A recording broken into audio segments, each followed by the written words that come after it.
ভোটের আগে বড় ধাক্কা খেলো আম জনতা উন্নয়ন পার্টি। হুমায়ুন কবিরের দল এজেইউপির সঙ্গে এবার জোট ভাঙলো মিম। কাল তৃণমূল কংগ্রেস একটি ভিডিওর উল্লেখ করে, হুমায়ুন কবিরের একটি ভিডিওর উল্লেখ করে তারা বলে যে হুমায়ুন কবির বিভিন্ন ধরনের অনৈতিক কাজের সঙ্গে যুক্ত হয়ে পড়েছেন। কোটি কোটি টাকা হুমায়ুন কবিরের অ্যাকাউন্টে ঢুকেছে এবং হুমায়ুন কবির সংখ্যালঘু সমাজকে প্রতারণা করেছেন।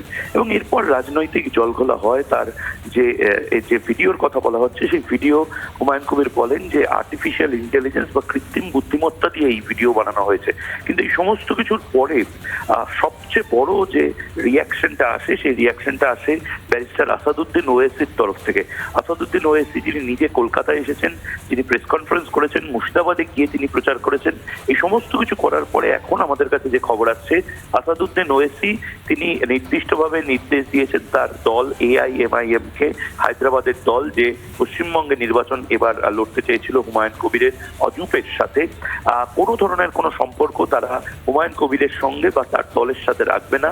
অর্থাৎ হুমায়ুন কবির এবং তার দলের সাথে কোনো সম্পর্ক আসাদুদ্দিন ওয়েসি বা তার দল AIMIM এর থাকবে না।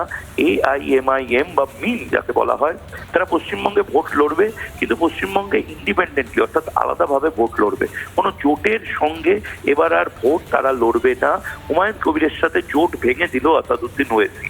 আসাদুদ্দিন ওয়েসি এই খবরটি কাল রাতেই তার দলকে নির্দেশ দিয়েছিল। তার দলীয় নির্দেশের পরেই সকালবেলা আজকে প্রেস রিলিজ মাধ্যমে, অর্থাৎ প্রেস বিবৃতির মাধ্যমে গোটা দেশের যারা সংবাদ মাধ্যম কর্মী রয়েছেন তাদেরকে জানিয়ে দেওয়া হয়েছে এবং যারা মুর্শিদাবাদ, মালদা, দিনাজপুর সহ বিভিন্ন জায়গায় ক্যান্ডিডেট ছিলেন তাদেরকেও জানিয়ে দেওয়া হয়েছে। সুতরাং প্রয়োজনে এই মুহূর্তে নমিনেশনের আর কোনো উপায় না থাকলেও যে যে জায়গায় নমিনেশন আসাদুদ্দিন ওয়েসি দিয়ে রেখে দিয়েছিলেন সেই সমস্ত জায়গায় মিমের ক্যান্ডিডেটই থাকবে, কিন্তু আলাদা করে কোনো জোটে আর মিম অর্থাৎ আসাদুদ্দিন ওয়েসি থাকবে না। হুমায়ুন কবিরের সঙ্গে কোনো জোট আর থাকলো না। হুমায়ুন কবির তিনি নিজে বারবার বলে যাচ্ছেন যে এটা AI ভিডিও, কিন্তু সেই ভিডিওটির সত্যতা রিপাবলিক বাংলা যাচাই করেনি। কিন্তু সোশ্যাল মিডিয়াতে যে ভিডিও ঘুরে বেড়াচ্ছে এবং যে ভিডিওকে উল্লেখ করে তৃণমূল কংগ্রেস প্রেস কনফারেন্স করেছে, ববি হাকিম, অরূপ বিশ্বাস, তারা যে প্রেস কনফারেন্সটা করেছেন, সেই প্রেস কনফারেন্সে নির্দিষ্টভাবে যে ধরনের